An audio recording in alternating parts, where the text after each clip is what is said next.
Welcome to The Kingdom, a podcast dedicated to CCBC Essex Athletics and a land defended by Sir Ross's Knights.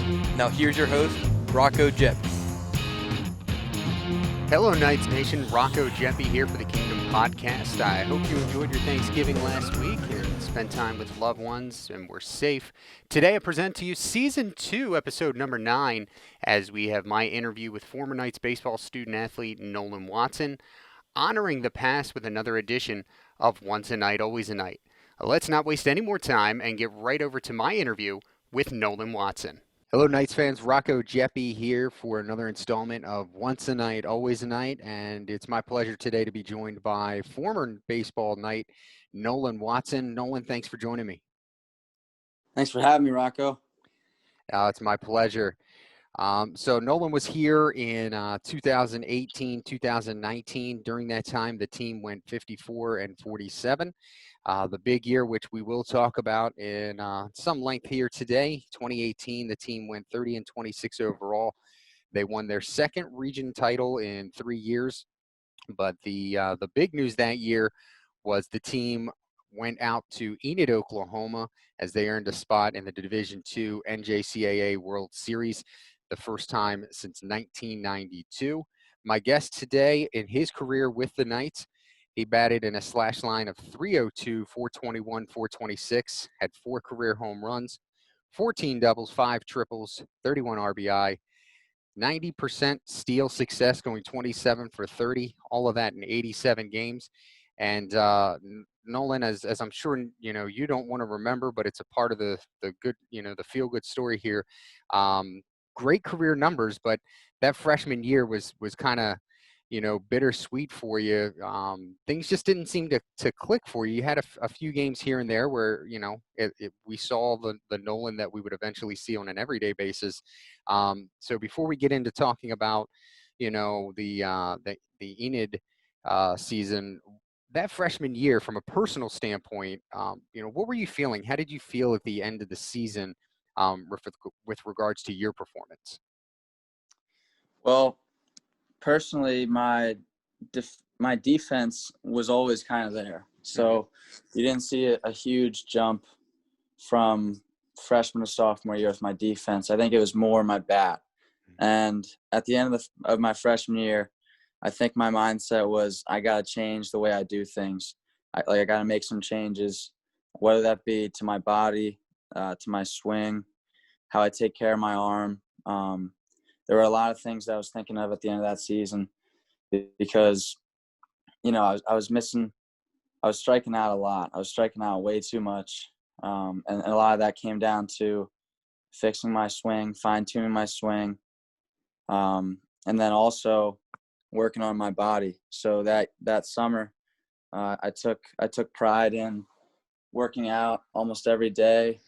We were in summer ball for 2.5 months. So I had plenty of time to do that kind of stuff, extra practice. And I really took care of my arm. So that summer was really big for me because it kind of helped me make myself into the player that I was my sophomore year. And just improving my body overall and my swing. I was always kind of there. Like I was always in the game, and I always had good at bats, and I was always like competitive, but there was just something missing. So that summer I really found that, and I think I achieved my goal that summer, that I wanted to progress better into my sophomore year. Yeah, you brought up a really good point, and sometimes in the baseball world we have to look for the positives when one particular aspect of our game is not going the way we want it to, and you're exactly right. I mean, most of the time spent behind the plate, you cut down about a third of the runners who attempted to steal against you, which for folks that are either a layperson or new to junior college baseball, even if you're at 25% of runners caught stealing at this level, that's a big number, because you don't always, you have a lot of pitchers that are still trying to not only get used to college level baseball, but get used to holding runners on. And there's a lot of times when bases are stolen, not on the catcher, but on the pitcher. So to that point, what was the game to game kind of mentality of, okay, I'm not hitting the way that I want to, but because I'm a catcher, my game has to be sound behind the plate. What was your mentality, and what were you, kind of thinking about going into those games, making sure that you took care of business behind the dish?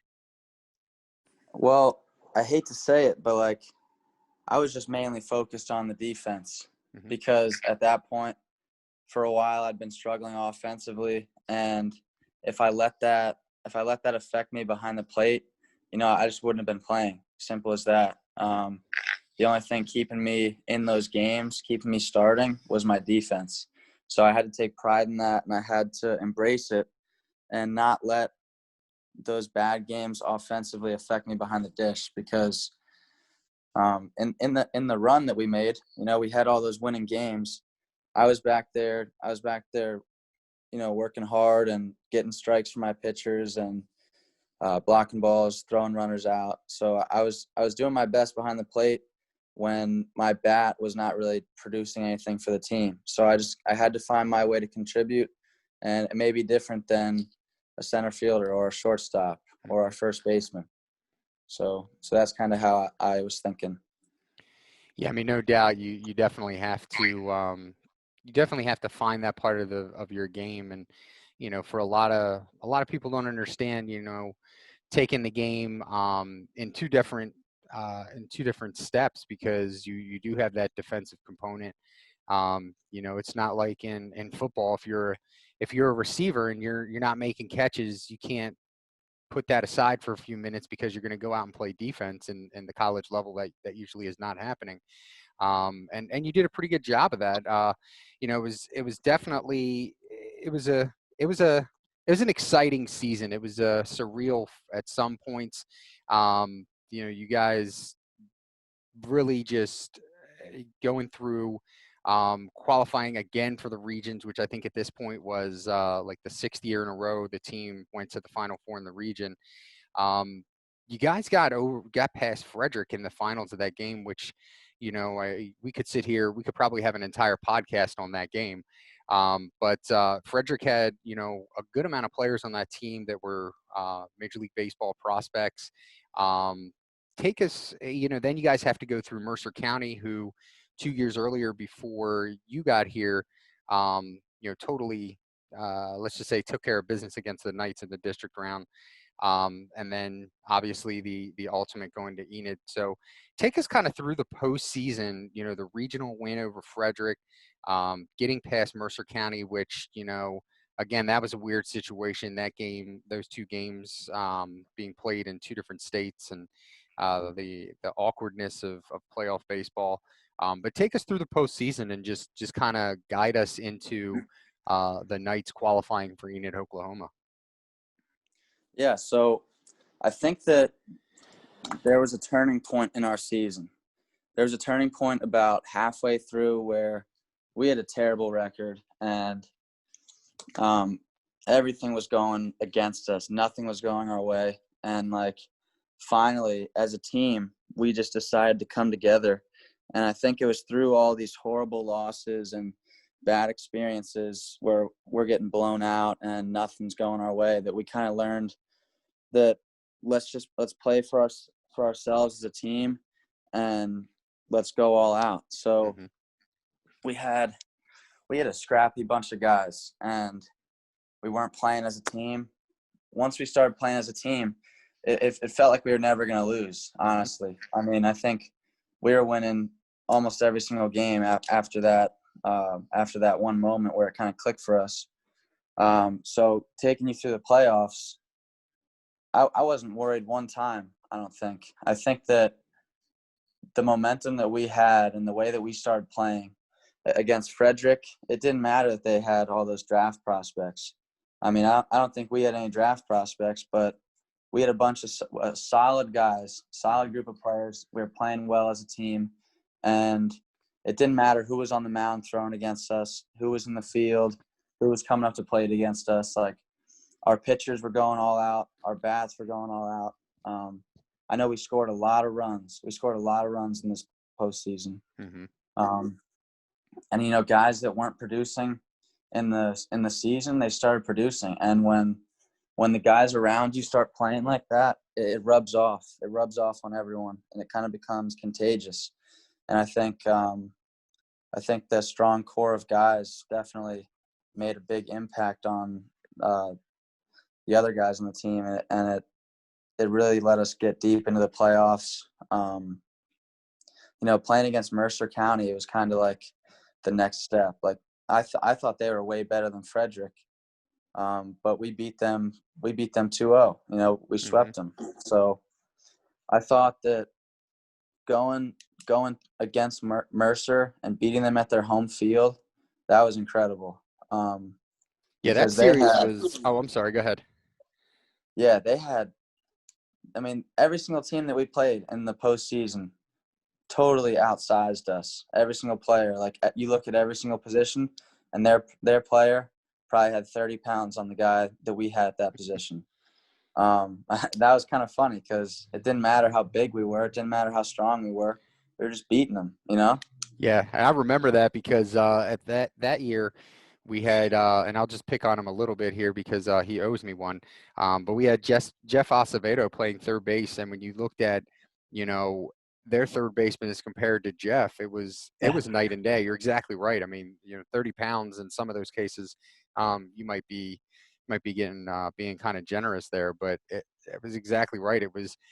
And I love the word. You're exactly right with that. Is the scrappiness of that team is just, you know, you guys really had an I don't care attitude on the field when it came to the opponent, and it felt like in that season when you guys hit that stretch at the end of the year, you know, we could have put a AAA baseball team out there on the field, and you guys really wouldn't have cared. You just shook it off and said, okay, let's go. Yeah, I think that at that point of the season, we stopped caring about who our opponent was, and we started worrying a little bit more about let's just do whatever we can to win. And I think that was one of the big differences. Absolutely. Well, we're going to hit a quick break here. I'm sitting here with Nolan Watson, former Knight of the Essex baseball team, and we'll be back in just a moment. Quick commercial break, and we'll hit more of this interview on the other side. You're listening to the Kingdom Podcast, a podcast dedicated to CCBC Essex Athletics. Let's talk about college. Times have changed. We've changed. I refuse to accept an education that comes with a mountain of crippling debt. No longer will I stay stuck in a job because college has no time for me. I will not confuse a fancy name for a quality education. Sorry, Pops. Let's talk practical. Let's talk flexible. Let's talk smart education. Rethink what's possible with CCBC. Visit us online at ccbcmd.edu and see what you can be.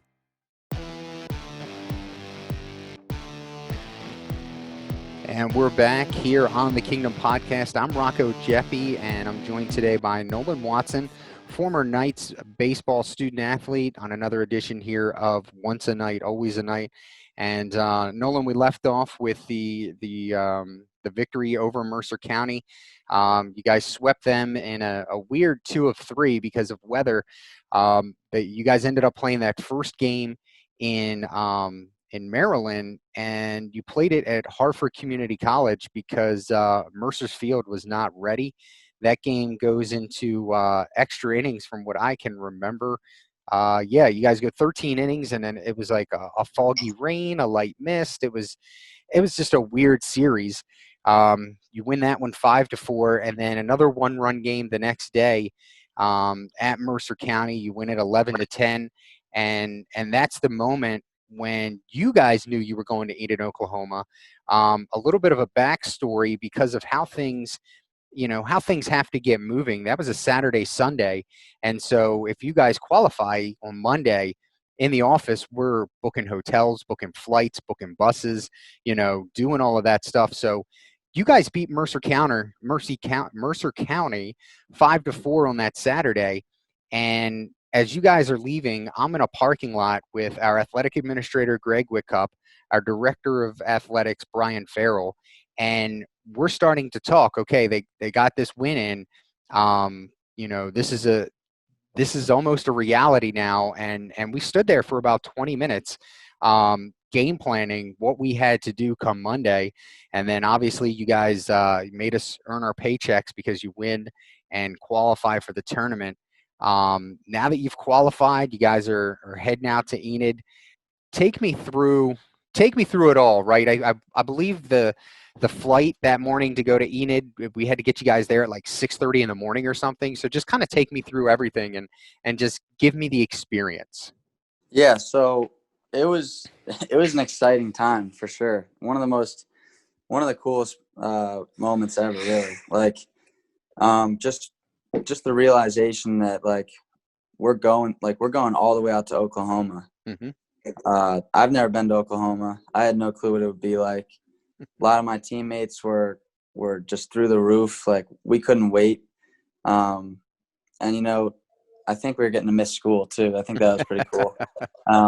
Maybe not, actually. It might have been too late. Yeah, I think there was some remote stuff going on. I do remember, though, because we're in the wellness building, that so many of the wellness professors were really happy for you guys. And, I remember that. But, yeah, there were some missed classes. Yeah, okay. Yeah, so that was good. But I think the most exciting part about it was when we got to Oklahoma, because we realized, we saw the field and we saw where we'd be playing. And just like that moment, it kind of stuck with me. Like, I can still see that moment when we walked onto the field for the first time. Mm-hmm. Right before, I think we had a dinner the night before, and we got to meet all the teams, and we saw who we'd be playing against, and we went to the field, checked the field out, and it was a really cool moment, just being with the whole team, taking the flight out there. It felt like we were big time. Mm-hmm. Like our team was going to do something, and I didn't think we were going to lose. I didn't feel like we would ever lose. So I thought that winning the World Series was a real possibility. I knew we'd have some challenges because these teams were on a different level than the ones we've been playing before. But, I was really excited, and I think that most of the guys on the team were also extremely excited. Yeah, and the World Series got kicked off on Saturday. You guys draw Scottsdale Community College. And those of us that couldn't make the trip to Enid, we're on pins and needles out here because we're on a slight delay and we're watching the game with bated breath. But you guys take down Scottsdale 7-6, another one-run ball game. And that had to be a moment when, like you said, you guys really felt that you could take on anyone. Yeah, I mean, going in there, we had that feeling like we're not going to lose, but you see these teams, they were different. It was like Mercer. It was like Mercer County. Everyone in every position was much bigger than the players we had, and they were hitting the balls much harder. It was just the way that we were playing, though. We were scrappy. We came together as a team, and winning that game was incredible because I honestly had this feeling that we weren't going to lose. Just no matter what, I had this feeling we weren't going to lose. And at the end of the game, I remember throwing that runner out at second to win the game, because they tried to they tried to run on a pass on a dirt ball, and I scooped it and threw him out at second. And that moment right there, I was like, we're going to win the World Series. And unfortunately we didn't, but I had that feeling like nobody's going to be able to stop us.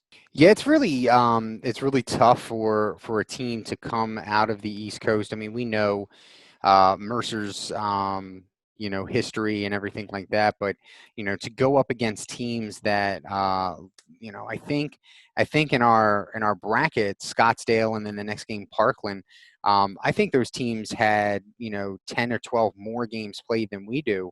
And then, especially with Scottsdale, like being out in Arizona, they were playing games the second, third week of February. So, that plays into it. And then, it's definitely one of those feelings where it's great to be in that situation. Then once you get there, you feel like you belong. And like you said, unfortunately, you guys, you didn't win it. The next game, a really, really tough game.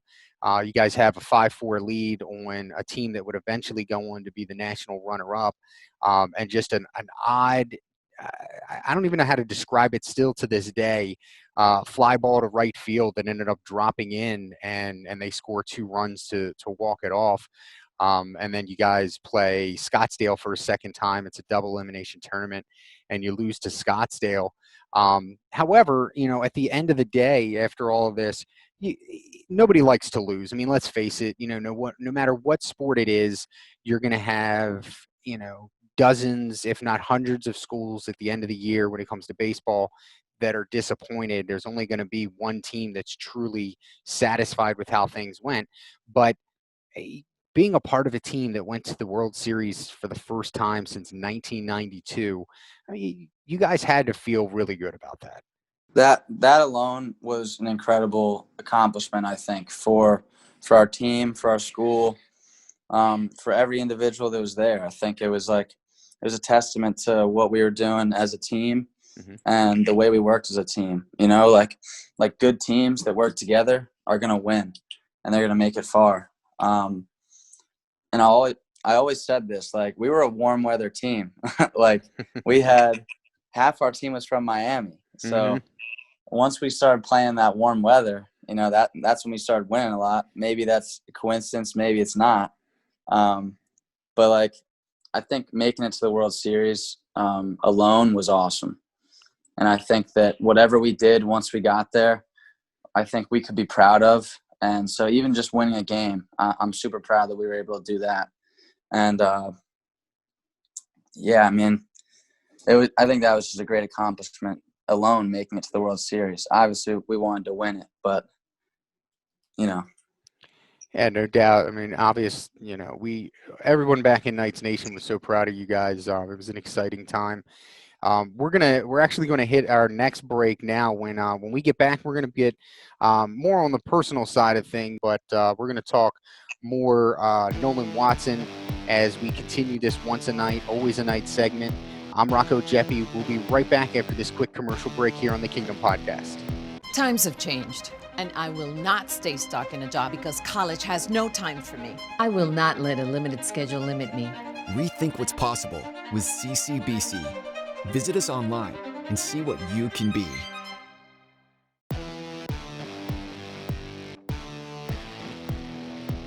And we're back here on the Kingdom Podcast. Once a night, always a night segment. I'm Rocco Geppi, joined by former Knight Nolan Watson. You saw him behind the plate. Sometimes you saw him in center field, and sometimes you saw him at first base. But he's remembered here in the Kingdom as a catcher. Nolan, 2019, really good year for you. I don't even know, I've probably used too many different words to describe it, but just an amazing year. Your slash line, you batted .382 with a .505 on base percentage, slugged .580, 4 home runs, 11 doubles, 4 triples, 23 RBI, 27 of 30 stolen bases. You had almost 5 times as many extra base hits in that second season. Definitely not a sophomore slump. How were you feeling to start the season out? I had committed to Dayton before the season actually started, which I think was a huge weight off my shoulders. So I knew that I could just go out there and play. Not having to worry about being recruited anymore. It was kind of like I was just out there playing and not stressing at all about what scouts are going to be there to see me today, or if what can I send to these scouts next week with my stat line, like how I'm doing. I didn't have to worry about all that stuff. Right. So I was just going out there and I was playing. And I think a lot of the stuff that I did in the off season, as far as preparation, preparing my body, preparing my swing, preparing my arm, that stuff all paid off. And it showed, because I wasn't worried about striking out. I wasn't worried about anything.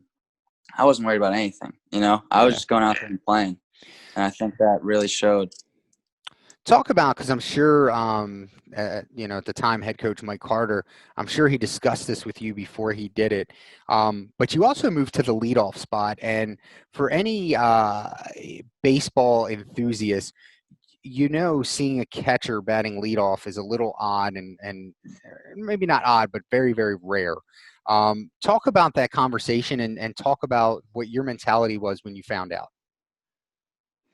I actually loved it because I saw a lot of fastballs first pitch of the game. And I don't know if there's a stat or something, but I jumped all over those. And I think that when I swung at those, they were almost always a hit. And that I loved. Like that was amazing because I would get a first pitch fastball to start the game. And a lot of times I would just swing at it and get a hit. But Coach Carter talked to me about it, and I was all for it.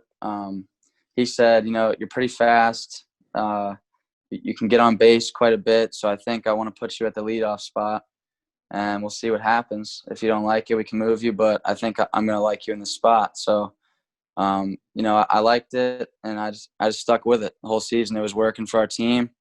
And I got on base a lot. So I think that worked out a little bit. Yeah, I think it did too. It actually, paid a lot of dividends. April 22nd through the 28th of that season, you earn NJCAA Division II Player of the Week honors. That week, the team goes 6-1. Personally, to grab that award, you batted .458. You reach base 618, 60, almost 62% of the time. Slugging percentage .958 that week. 23 total bases, 6 extra base hits, and by the way, you hit for the cycle against, I believe it was Southern Maryland. Kind of capping that off with a grand slam and 6 RBI. Talk to me about winning that award. It was, we hear the old saying, everything I'm looking at out there looks like a beach ball. Is that how it felt to you? Absolutely. Yeah, without a doubt. It was like, I felt like I was seeing the ball differently than I had the entire season. Because I had a good season to start, but like once I hit that little stretch right there, It was like, wow, this is different. I think to start the game, I had a triple in my first at bat to the right center gap, and I think staying to that right side, seeing the ball the other way, it really gives you some confidence. Especially when you hit a ball good like that. So then the rest of the game, I was seeing the ball so well that day. Definitely, like you said, like a beach ball. Very, very different feeling when you're at the plate and you see the ball that well. Well, the team that season, they don't head back to Enid, unfortunately. But you guys do again reach the region Final Four. You end up playing in the championship game against Frederick. Frederick gets a little bit of revenge taking that game and the region title.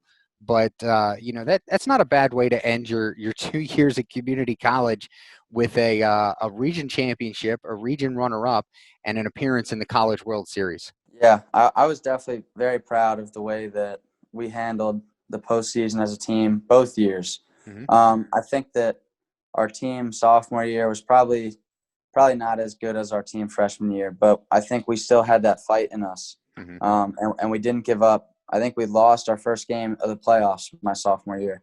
And we battled all the way back to the championship game against Frederick. And they were the ones that beat us the first time. And they were a very good team that year.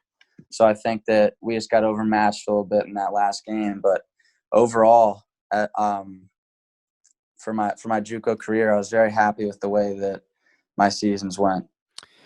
What did you learn in your time from Essex? And I don't mean just on the baseball field, and it can be all on the baseball field. That's obviously this is your interview. But what did you learn while you were here? I think that the environment that I was in, the junior college environment, really made me grow up. And I think that was from both a mental, physical, on the baseball field, in the classroom, just overall. I was living on my own for the first time. I was forced to make changes and be held more accountable, and do all these things that you get away with in high school sometimes. And And once you get to college and JUCO, some guys, they still do it. They still get away with the stupid stuff. But like, if you can learn to grow up.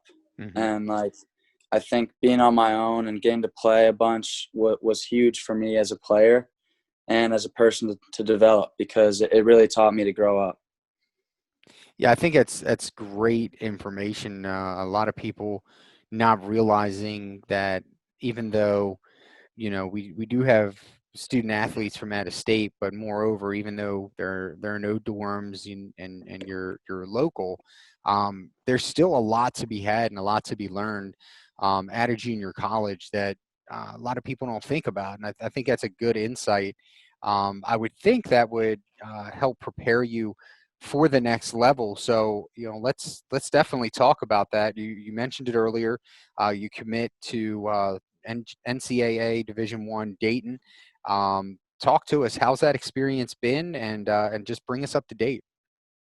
Yeah, it was a good transition coming over here at Dayton. It wasn't as easy as I thought it would be to transition into the team itself, and getting to know some of the players was kind of difficult, because coming in as a JUCO guy, some players aren't as open to you being there as others. And I think there were a lot of welcoming guys, though, and the team environment is great here. The coaching staff is awesome. Coach King is an awesome catching coach, and I think I've progressed as a player and a person so much from the things that Coach King has been teaching me, as far as how to lead a team, how to lead a pitching staff. I was pretty good at it in JUCO, but this is different. Coach King has taught me some next level stuff that I'm hoping can prepare me for the draft. That's my goal. That's my goal in these next year or two. So I think that Dayton has really changed me as a person and a player, for sure. It's a little different coming to a place where in JUCO we didn't have much. We had our facilities, we had our stuff, but they spoil us here at Dayton. We get a lot of equipment, a lot of gear, and I wasn't used to all that stuff at first. I was fine with just getting a T-shirt and some shorts, but they wanted to give us a whole bunch of stuff, so I guess I'm fine with that too.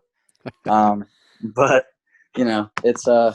it's a good time. There's a lot of good players here, and I think actually the biggest what can I say? The biggest difference here and Essex was, at Essex there were a few guys that I knew were working really hard, and if I wanted to work hard, I could work out with them. And coming here to Dayton, I learned that that's how everyone thinks. That's how everyone prepares, and that's what everyone does here at the Division I level, and that's why they're here. So that was a big adjustment, seeing that, everyone is working extremely hard here. And I was always used to outworking everyone, and it wasn't super hard to outwork everyone in JUCO, because there were that select few group of guys that were working hard, and you could just, work hard with them. But outworking some of these guys at Dayton is tough, because they're in the facility for hours, so I got to be there for hours too. That was the biggest difference, I think. That's awesome. That's amazing. And we heard you saying, getting bigger, better, stronger. I heard, and then we talked about it the other day, about the pro day. Why don't you take me through the pro day? That sounds like some exciting stuff happening there. And I've always thought of you as a professional prospect, but this, maybe getting to be a, who knows, a reality for you. Tell us what happened with this pro day. Well, so just a little bit of backstory. I was lifting about a month ago, and I hurt my left hamstring. And then about 2 weeks after, my hamstring was feeling pretty good. It was feeling almost 100%, and we were practicing for the pro day. We were practicing running our 60s. So I thought, I warmed up pretty well. as good as I could possibly warm up. And I practiced running my 60, and I actually hurt my other hamstring. Oh, no. So going into the pro day, I kind of had 2 bum hamstrings, and I think that actually really helped me because I don't think I stressed one time about the fact that there were going to be 15 scouts in the stands watching me take batting practice. I was too worried about pulling my compression sleeves up my legs and making sure my hamstrings were good. And before I knew it, I was in the box, and Coach King was about to throw me some BP. So our pro day, we had some rounds of batting practice, and we did some defensive stuff, and we ran the 60. I didn't get to run the 60, unfortunately, for the reasons I discussed. But my batting practice and my defensive stuff was awesome. I think I hit 4 balls out my first round of BP. Nice. And I wasn't even worried about it. Like, I think that was a lesson that I could take from hurting both my hamstrings. Like, I really don't need to stress that much, And like I think I forgot that there were scouts there. And like when I started doing my defensive work, still, like, I was just thinking about my legs. Like, all right, like, my legs feel pretty good. Let's do it. Next thing I knew, I threw some really good times down to second, and the pro day was over. Like, I caught some pens in front of the scouts for the pitchers, just trying to make them look as good as possible. Mm-hmm. And before I knew it, I was like, the day was over, and I thought to myself, wow, like, I did really well today, and I don't think I was worried about performing well once. Right. So that night I talked to my dad, and we talked about how that's how I should always prepare, and that's how I should always be thinking. And I wrote down in a journal, like, the way that I was feeling that day, and the way that I wasn't worried about my performance at all. Mm-hmm. And that mindset, like, that's an important mindset for me going forward, because in the past, I was worried about stuff. I was worried about failing. I was worried about what the people around me were thinking. And I think just getting out of that mindset really let me, like, just play. It freed me up. So overall, the pro day was awesome. Like, a bunch of our guys did really well. We have a few draft prospects on our team. And I think that I could possibly be one of them this year. That's awesome. And even in this exciting moment, you're being so modest because you gave me some numbers. Tell us what your pop times were. And for those of you out there that don't know what a pop time is, a pop time for a catcher is the amount of time from the point the ball hits the catcher's mitt to the time it takes him to throw to second base. So give us those times you gave me the other day. Yeah, so I threw a 1.83, a 1.98, and a 1.91. And again, for those of you that don't know, there are Major League Baseball catchers that are getting the ball down to second base in 2 seconds. So anything hovering around that 2 or sub 2 number is a really amazing number. So definitely putting yourself into position. And I think like you said, that mindset, that's going to be the key, because you can have all the talent in the world, and we could sit here and spend a week's worth of podcasts talking about Major League Baseball players that were phenoms and as talented as anybody ever in the history of their position, and they fail because they couldn't get the mentality portion of it down. They couldn't get out of their head. They, a lot of them, couldn't fight the demons in some cases. But when you get your mind right, you get out of your head as far as thinking about, oh, this one's watching, I got to do this, or that one's looking at me for this. Really good things can happen. So, good luck to you. I hope everything works out the way you want to see it. Yeah, thank you. Thank you very much, Rocco. You got it. And, we're not going to let you go just yet. Every one of our guests on Once a Night, Always a Night, we ask them the same question. So we'll ask of you, Nolan, give us your top 3 moments from your time here in the Kingdom. Okay. So I think I don't know what order this is in, but I'm just going to give you my top 3. So this is in no particular order. Gotcha. So dogpiling to go to the World Series. And it was on Mercer County's field. So we won that game, and that was incredible. Like, that was like no other feeling. Seeing that ball, no, that was a walk-off, right? That was the walk-off. Yeah, it was the walk-off. Walk-off sac fly. The ball was hit, and you just knew it was too deep for the outfielder to throw our guy out at home. And I think we started running onto the field before Max even touched home plate. That was incredible. I was one of the first guys to jump in there. And, you know, being under all those guys was kind of scary once I realized I was on the bottom. But that was incredible. That was so exciting. It was like nothing else in the world mattered at that point. Like, we were just so happy. So then I think one of my other top threes is definitely playing in the World Series.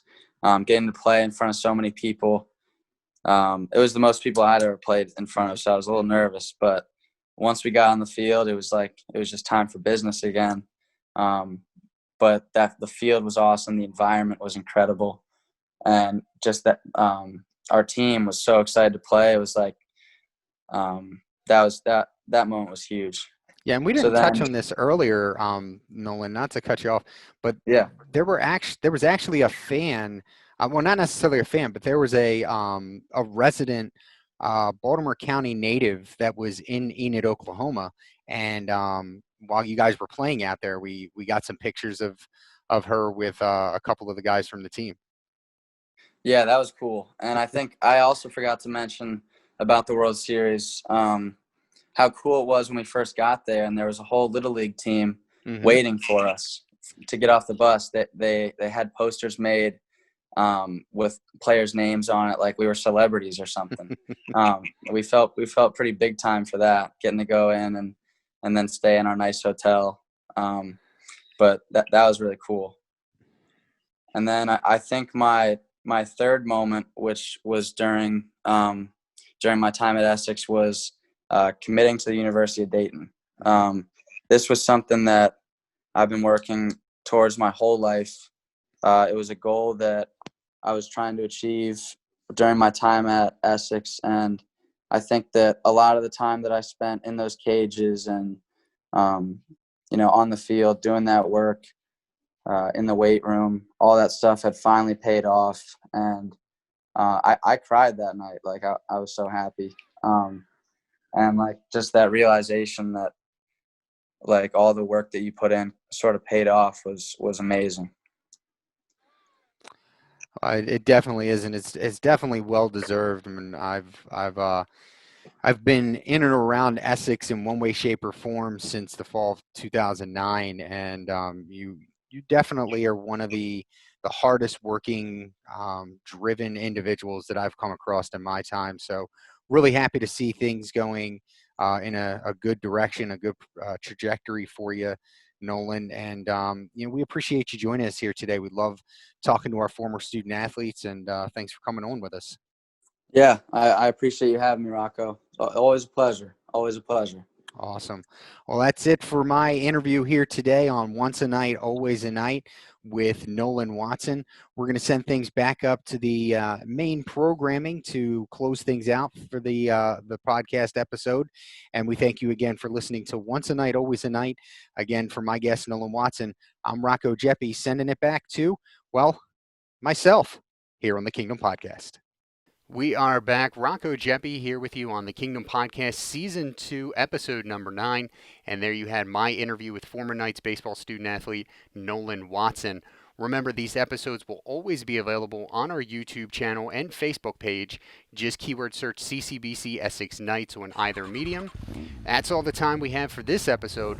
Make sure you follow us on social media. We're at CCBC Essex Sports on both Twitter and Instagram. And be sure to visit us online at ccbcessexknights.com.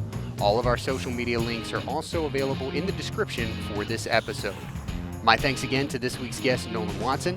I'm Rocco Geppi, thanking you for joining us here on the Kingdom Podcast. So long.